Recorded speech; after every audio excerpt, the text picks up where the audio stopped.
Here we go. We are right here live in a house, and we're going to show you how we go about applying skip trowel or Sun Valley texture, or even Monterey texture or Santa Fe texture. I mean, it's called a bunch of different things. It has a lot of names. A lot of different names, but we call it Sun Valley texture. It's a very simple texture to apply. Right here, you can see it on the wall. Right here, I got Journeyman John with me today, and we're in this entryway right here applying it. We had a previously painted surface right here, John, right? Mm-hmm. Yeah. And what was wrong with the surface? Well, it looked like maybe at one point it had been wallpaper. Wallpaper was removed, and then somebody put like a sponge faux glaze kind of a look over it. But that glaze left a bunch of white marks, and the plan was to paint it, but all of those marks would show up. So the homeowner wanted to have it textured anyway. They talked about orange peel, but what they really wanted was Santa Fe texture. So now we're putting, well, not Santa Fe, Sun Valley, whatever name you want to call it, but that's what we're putting up now. It's just interesting because where we come from here in Boise, Idaho, the Treasure Valley, there is a city, a town called Sun Valley, and it's a resort town where some wealthy people live, and maybe the texture that is around here was originated there. Maybe that's why they call it Sun Valley. Not sure, but we do call it Sun Valley texture, and you can call it whatever you want to. But it's a simple texture to apply. We didn't have to do any priming, did we, John? No, we didn't do any priming. We just knocked down any loose pieces. We repaired a couple of spots on the wall with some hot mud just to kind of flush it all out and make it nice and flat, but then we're good to go. And we're going to be applying this topping compound right here, and this is USG sheetrock topping. Anything you want to say about that besides topping, John? Topping joint compound? So what we typically do is we're going to take a sponge or two full of water, and we're going to drop that in the bucket and add a little bit of water, because you don't want to use it right out of the bucket or right out of the box. You want to add a little bit of water to make it a little bit easier to work with. So we'll add a little bit of water, we'll use a paddle, and we'll stir that all together, and that's the product we're going to be using. Because this comes pre-mixed, right? This is pre-mixed. Can you buy it not pre-mixed, dry? I don't think so. I mean, maybe. Sure, you could, I suppose, from somewhere. What we have available to us is it's usually in a box or it's going to be in a tub. So we really don't know if you can buy it dry or not where you live. We are not drywallers, we just play one on TV. We are just painters who apply Sun Valley texture and like doing it because it's fun. So a couple of the simple tools. We got this, John. What is this funny little thing called? That is called a hawk. A hawk. Like the bird. It doesn't fly, but it is a simple... You could make it fly, I guess. If you throw it. But it's a simple drywall tool. It is. And your mud or topping sits on top of that. It does. And this little thin, knifey, sharp thing, what do we call this? That is called a trowel. It's called a trowel. And then we have a few other things. Let me grab a few other things. We've got this round little scraper thing. This is used to scrape the mud out of a 5-gallon bucket. And it's round for a reason. It is. It conforms perfectly to a 5-gallon bucket, because I don't know about you, but if you've ever tried to take a 4-inch knife and scrape mud out of a bucket, that is kind of a pain. It just doesn't work too well, so somebody created that little handy tool that works pretty good. We do have a drill, and we use a little thing to mix up our mud right here if it needs to be mixed up. That would be our handy dandy little stir stick, but it's called something better than that. Other options besides a hawk and a trowel, you could use a mud pan and a knife. I like the hawk and trowel better. I have an easier time making this finish with the hawk and trowel, but it really just is a personal preference thing. I think guys like in Canada like hawks and trowels, and guys in the US like pans and knives, and why there's a difference, no one will ever know. I think I've learned using the textures using these two tools right here, but I've always done really small projects. I think for doing larger projects for me, I think it's just I'm learning with this thing, and it's a lot faster, I think for me to just get and work with the mud off the top of the hog. So there's the simple tool. They don't cost very much, they're very inexpensive, and anybody can do this with just a little bit of practice. So we got a wall up here. We're going to show you how we go about applying it, and this method and the look. It is kind of I would say individual. Every single individual person is going to apply it differently, and so the look is going to look different. So if I applied Sun Valley texture in a house and then next door John applied it in a house, it's going to look a little bit different because John's vision of Sun Valley texture might be a little bit different than my vision of Sun Valley texture. And the tools that I apply it with, just a simple thing. If you apply it with this knife versus this knife, the size of it, your texture could look a little bit different. So you're not going to get it exactly how we do it unless you practice and use the same tools. Any other thoughts there, John? Yeah, so typically if you're working on a patch or you're trying to match something else, that's where it can be a little tricky because you're trying to emulate what somebody else did and figure out how they went about it, and they could have watered their mud down a little bit more, or maybe not as much, or they might have used, you know, different patterns working it around. So it really is kind of a trial and error thing when you're looking at someone else's texture and trying to match it. But essentially the form and rules are all basically the same for how to get it up there. It just becomes a matter of how much and where you work it. And one of the nice things about this stuff, it is just water-based mud, and it cleans up easily. If something goes wrong, it's easily to wet that wall and wipe it off again if it's been previously painted, or you can sand, you can do things. It's very, very forgiving. So don't panic if things go wrong. If you drop some on the floor, we've got drop cloths down here, and we've got red rosin paper, but if you drop some on your carpet, don't panic. It's not like paint. It will come out easily. It'll come out. So, but use drop cloths and use the proper tools. A good idea if you're working overhead to use eye protection, because I will tell you, I actually dropped the whole glob of drywall topping mud into my eyeball once, and that hurts and it scratches your eye and it's painful for quite some days. So wear eye protection. But here we go, we're gonna go right up here. We got a wall right here, and we're gonna show you what it looks like to apply this stuff. Here we go, bam.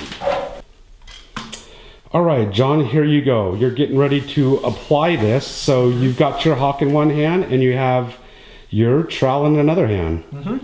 So this does take a little bit of thinking about making sure you keep this balance. This mud, you can actually hold it upside down like that and it's not going to go anywhere unless you really water it down, and then you'll have some more issues. So when you're loading up your trowel, what you're gonna do is you're just going to basically cut it like dough like that. You're gonna scoop it backwards. You'll flip that whole hawk upside down, and then you'll just balance it on that trowel. Try not to drop it on the drop cloth like that. Backwards, right up like that. Just like that. So now we're gonna take the mud after we've got it up on our trowel, and we're just gonna spread it around in some random patterns, and you just kind of keep an eye on your hawk, make sure that you're keeping it pretty well balanced, and then you'll just work on the trowel work. And the big thing is just in some randomized patterns, you just want to move that mud around onto the wall. And the first task is going to be just to get mud on the wall. So usually I'll work through most of a hawk full.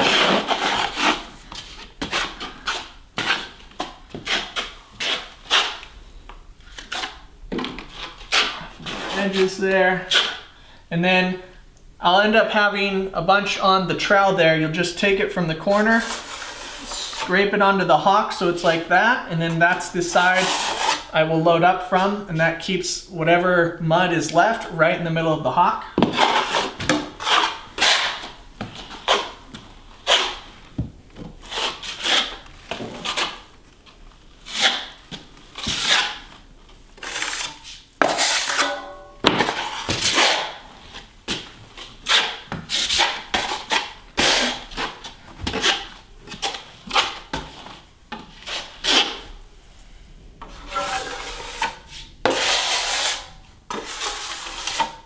And then I'll just let the excess mud kind of kick back there. So now that I've got a nice kind of thick, thin coat, it's all moved around. We're trying to recreate voids like are in the rest of the house that the client wanted matched. So I'm just gonna knock some of these edges down, spread some of this stuff around on the wall.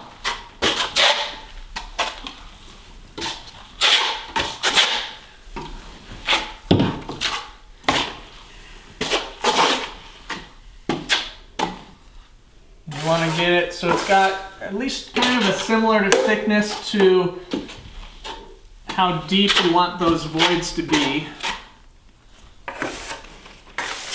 And then what I'm actually gonna do is I'll actually take the trowel and I'll push in and pull away and create some mountains like that, cruising around.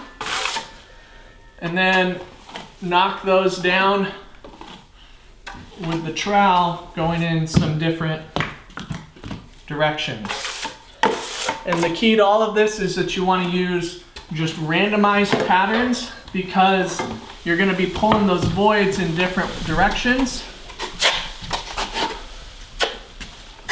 And you don't want it to look like you've pulled everything in one direction. And one tip I found that kind of helps, depending on the look you want, is the faster you move, it creates a bit different of a look. So you can kick around in different directions.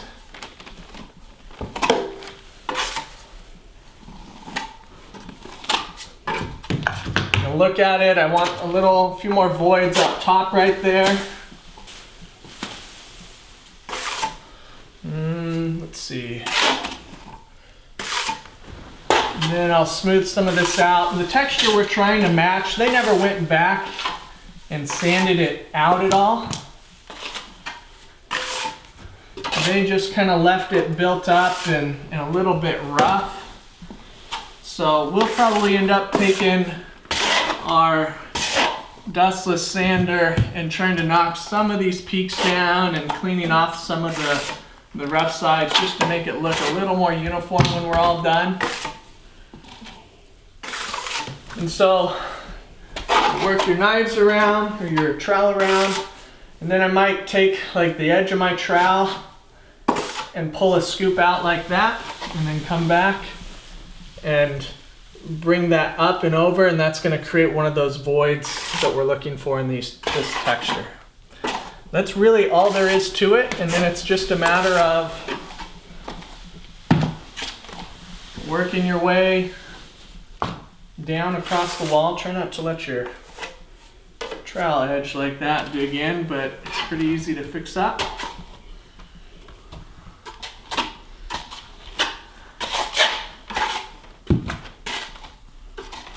Just like that. So you'll work your way up and down the wall wherever you're working, and just try to stay consistent as you move along with your pattern. And then it's always ideal if you have either the same person or two people who have done a lot of work together working in the same area, because I might apply the texture slightly differently than someone else, and what you don't want is a section that looks one way, another section that looks another, and so on and so forth, and then you have issues with everything kind of matching and looking uniform.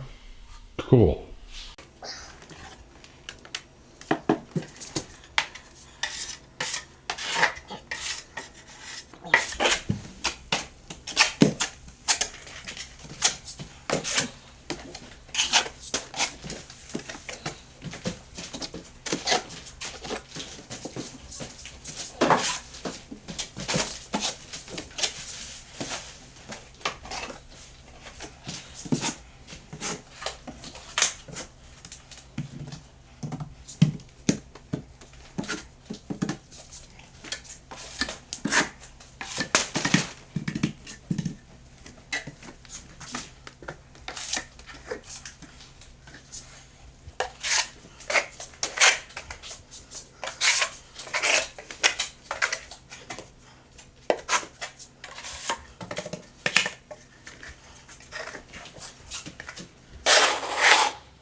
So there you have it. How to do Sun Valley texture. Simple and easy. Any other tips and tricks you want to give, John? You know, just be patient with yourself. Take your time when you're doing it. It is just mud. So look, you can either wipe it off with water or you can get used to sanding. So neither of which are too bad, I guess, but it's just mud. You work it around, you play with the texture, you get a look that you like, and then you just replicate that look across your surface. If you get some on your clothes, it just washes off. Wearing Accidents do white happen. makes you look cleaner, and so today was a bad day to choose to wear dark blue, but regardless. Do you need to feed the hawk? You do not need to feed the hawk. This hawk won't hurt you. You don't need one of those glove things. I don't remember what they're called, but Or maybe that's a falcon. I don't really know because it's not my gig. But I can do this, so. We can do this. It's simple and easy to do. It is. Hopefully you've enjoyed this video. If you've got any tips or tricks how you go about doing Sun Valley texture or any other type of texture, just leave it in the comments below. We love to know, we love to learn. Once again, we're not drywallers or texture guys by trade, but we do this quite often, for our customers, and we really enjoy doing it. It is really simple. And if you're a painting contractor, this is a good skill to have in your repertoire, because a small job like this, it's hard for a client to get a drywaller to come out and do just a small amount of work like this, and that makes a nice little niche for you, or if you're doing patches, things like that. So as a painting contractor, this is a good thing to have in your business. Wouldn't you agree? It is, and you can actually make really good money doing it too. So, and it's just simply fun to do.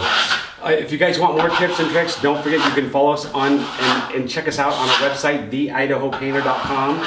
We're also on Facebook and Instagram. Instagram is Idaho Painters, Facebook is The Idaho Painter, and you can watch our live show every Monday night at 7 p.m. and on Facebook, typically Thursdays at noon. Mountain time! Mountain time. Hopefully you've enjoyed this video, and once again, as we always say, we'll see you on our next video. Out.